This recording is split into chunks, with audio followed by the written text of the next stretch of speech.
उत्तर प्रदेश की सियासत में 2027 का विधानसभा चुनाव बेहद दिलचस्प होने वाला है, क्योंकि इस बार मुकाबला सिर्फ पार्टियों के बीच नहीं बल्कि दो बड़े राजनीतिक नैरेटिव के बीच होगा। लंबे समय तक समाजवादी पार्टी की राजनीति मुस्लिम यादव समीकरण के इर्द गिर्द घूमती रही है, लेकिन समय के साथ अब यूपी की राजनीति बदल गई है और भारतीय जनता पार्टी ने इस पूरे समीकरण को चुनौती देते हुए अपना नया राजनीतिक फॉर्मूला तैयार भी कर लिया है। बताया जा रहा है कि बीजेपी के लिए MY का मतलब अब मुस्लिम यादव नहीं बल्कि मोदी योगी की जोड़ी बन गया है। वही पार्टी 2027 का चुनाव प्रधानमंत्री नरेंद्र मोदी और मुख्यमंत्री योगी आदित्यनाथ के चेहरे, उनकी योजनाओं और सरकार के कामकाज को केंद्र में रखकर लड़ने की तैयारी में है। ऐसे में सबसे बड़ा सवाल यही है कि अखिलेश यादव मोदी योगी की जोड़ी का मुकाबला कैसे करेंगे। क्या उनका PDA यानी पिछड़ा दलित और अल्पसंख्यक फॉर्मूला बीजेपी के मोदी योगी मॉडल को चुनौती दे पाएगा? जी हाँ, अगर उत्तर प्रदेश की राजधानी लखनऊ की राजनीति को देखते हैं तो ये पूरे प्रदेश की सियासी हवा का अंदाजा लगाया जा सकता है। लखनऊ सिर्फ एक जिला नहीं है बल्कि सत्ता का केंद्र है, जहां विधानसभा, मुख्यमंत्री आवास और तमाम बड़े सरकारी संस्थान मौजूद हैं।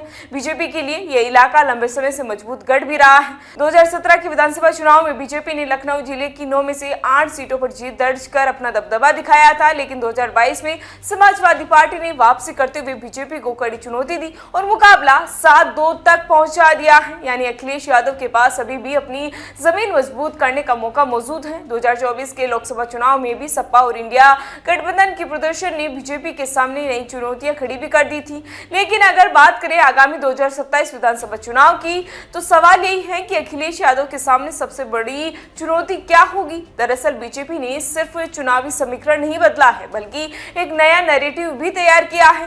बीजेपी लगातार विकास, कानून व्यवस्था, हिंदुत्व और केंद्र राज्य की डबल इंजन सरकार को अपनी ताकत के रूप में पेश कर रही है। पार्टी कार्यकर्ताओं को भी ये संदेश दिया जा रहा है कि चुनाव नरेंद्र मोदी और योगी आदित्यनाथ के नेतृत्व और काम के आधार पर लड़ा जाएगा। तो दूसरी ओर अखिलेश यादव ने भी समझ लिया है कि सिर्फ पुराने MY समीकरण के भरोसे सत्ता में वापसी आसान नहीं होगी। इसीलिए उन्होंने PDA फॉर्मूले पर जोर और भी बढ़ा दिया है, जिसमें पिछड़े वर्ग, दलित और अल्पसंख्यक वोटों को एक साथ जोड़ने की कोशिश भी की जा रही है। लेकिन 2027 की राह है अखिलेश के लिए आसान नहीं होगी। उन्हें सिर्फ वोट बैंक बढ़ाने की नहीं बल्कि ये भी साबित करना होगा कि उनकी पार्टी सरकार चलाने के लिए बीजेपी का मजबूत विकल्प भी बन सकती है।